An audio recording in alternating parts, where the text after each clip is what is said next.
નમસ્કાર મિત્રો, welcome back to my YouTube channel. તો આ વિડીયોમાં હું વાત કરવાની છું કે વિષય વસ્તુ કન્ટેન્ટની તૈયારી કઈ રીતે કરવી. જો તમે ટાટ હાયર સેકન્ડરી અને સેકન્ડરીની તૈયારી કરતા હોવ તો વિષય વસ્તુની તૈયારી કરવી ખૂબ જ જરૂરી છે અને તેને જ પ્રાથમિકતા આપવાની જરૂર છે, કારણ કે 80 ગુણનું તેમાંથી પૂછાઈ શકે તેમ છે. તો એક્ઝામને બસ હવે 1 મહિનાથી પણ ઓછો સમય રહી ગયો છે, તો હું સીધી તમને ટ્રિક્સ આપવા માંગુ છું વિષય વસ્તુની તૈયારી કેમ કરવી. પહેલી ટ્રીક એવી તમને આપું છું કે વિષય વસ્તુ માટે જો તમને પુસ્તક ખોલી, ચોપડી ખોલી અને કંટાળો આવતો હોય, મને ખબર છે કંટાળો આવે જ, તો તમારે યુટ્યુબ વિડીયો જોવાના. સર્ચ કરો કે સ્ટાન્ડર્ડ 9, સ્ટાન્ડર્ડ 10, સ્ટાન્ડર્ડ 11, ધોરણ 12ના આ વિષયનો આ પાઠ કે આ ચેપ્ટર કે આ લેસન, તો એમાં ઘણા બધા વિડીયો આવી જશે કે જે વિદ્યાર્થીઓ માટે બનેલા હોય, તો તે તમારા માટે કામના છે અને તે એક પછી એક તમે જુઓ. મારો અંગત અનુભવ છે કે આ એક પ્રકારનું મોબાઈલ અને ટીવીમાં તમે યુટ્યુબ જોશો અને આ રીતે વિષય વસ્તુની તૈયારી કરશો ને, તો શું કહેવાય, દ્રશ્ય શ્રાવ્ય સાધન છે, બરાબર. એક શિક્ષક તરીકે આપણને ખબર હોય છે કે દ્રશ્ય શ્રાવ્ય સાધન છે એ વિદ્યાર્થીઓને અધ્યયન કરાવવા માટે કેટલું મહત્ત્વનું હોય છે. તો આપણે પણ એનો લાભ લેવો જોઈએ. જો પુસ્તકમાંથી કંટાળો આવતો હોય તો યુટ્યુબમાં તમે વિડીયો સર્ચ કરો કે આ પાઠ આ ધોરણનો મારે જોઈએ છે, તો કેટલા બધા વિડીયો અને ચેનલ્સ તમારી પાસે આવી જશે. તો અને નેક્સ્ટ એવું છે કે વિષય વસ્તુની તૈયારી કરવા માટે તમારે એક શિક્ષક બની જવાનું. મેં અગાઉના મારા વિડીયોમાં ઘણી બધી વાર આ તમને ટીપ આપી છે કે તમે એક શિક્ષક બની જાઓ. તમે કોઈ પણ ટૉપિક વાંચતા હોય, કોઈ પણ વિષયની તૈયારી કરતા હોય, તો જાણે એ ટૉપિક તમારે ભણાવવાનો છે.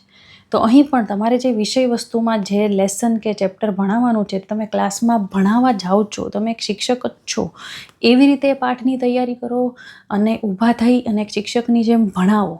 ભલે તમારી સામે કોઈ નથી ભણવાવાળું, તમારે તે ભણાવવાની જરૂર છે. એટલે કે એ ભણાવતા પહેલાં તમારે કેટલી તૈયારી કરવી પડે વિષય વસ્તુની, ઠીક છે.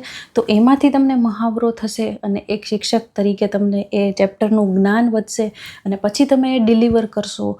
તો પછી રિપીટમાં કરશો કે હજી વિદ્યાર્થીઓને નથી સમજાણું, તો આ મુદ્દો ફરીવાર સમજાવું, એવી કલ્પના કરો કે તમારી સામે વિદ્યાર્થીઓ ઘણા બધા બેસેલા છે અને તે ભણે છે. તો એક શિક્ષક બની જાઓ તો તે રીતે તમે વિષય વસ્તુની તૈયારી એકદમ ફૂલ પ્રૂફ કરી શકશો. તો હવે તમે શિક્ષક બની ગયા છો, ઠીક છે, તમારી કલ્પનામાં. તો તમે વિદ્યાર્થીઓને જે ભણાવી દીધું છે એની તમારે ટેસ્ટ કાઢવાની છે. માનો કે તમે એક પાઠ ભણાવ્યો, એક લેસન ભણાવ્યો ઇંગ્લિશનો કે સામાજિક વિજ્ઞાન કે XYZ ગમે તે વિષય જેમાં તમે HS અને Sની એક્ઝામ આપવાના છો, તો તેમાંથી તમારે યુનિટ ટેસ્ટ આપવાની છે. એટલે તમારે શિક્ષક તરીકે મૂલ્યાંકન કરવા માટે એવા પ્રશ્નો કાઢવા પડશે. તો કોઈ પણ શિક્ષકે ઇવેલ્યુએશન મૂલ્યાંકન કરવા માટે તે પાઠ અથવા તો તે વિષય વસ્તુને ઊંડાણમાં જવું પડે છે, પછી જ તેને સવાલ મળે છે, ઠીક છે, પછી જ એવા મોતી મળે છે. તો એવા સવાલ કાઢવા માટે તમારે વિષય વસ્તુને 100% સમજવું જરૂરી છે. તમે સમજી લીધું છે, હવે એ સવાલ કાઢો. તો એ સવાલ તમારે પેપરમાં પૂછાઈ જશે એવી શક્યતાઓ વધારે છે અને લગભગ મિનિમમ 50 સવાલ તો તમારે કાઢવાના જ એક ટેસ્ટ માટે, ઠીક છે. અને છેલ્લી એક એવી મારી ટીપ છે કે જે બોર્ડના ક્વેશ્ચન પેપર હોય છે 10મા અને 12માના, તો એ તમે લ્યો અને સોલ્વ કરો તો તમને ખબર પડે છે કે કેવા ક્વેશ્ચનના ટાઈપ, એટલે કે કેવા સવાલો પૂછાય છે, કે ખાલી જગ્યા, ખરા ખોટા કે વગેરે વગેરે, કેવા પાઠમાંથી આ પૂછાઈ શકે, કયા પોઈન્ટ ઉપર મારે ધ્યાન રાખવાનું છે, કયા ટોપિક પર મારે ધ્યાન રાખવાનું છે, ઇંગ્લિશમાં વોકેબ્યુલરી કઈ રીતે પૂછાય છે, કે જોડકા કઈ રીતે પૂછાય છે, કે પછી હિસ્ટ્રી કઈ રીતે પૂછાય છે, કઈ પ્રકારના સાલવારી પૂછાય છે કે નહીં.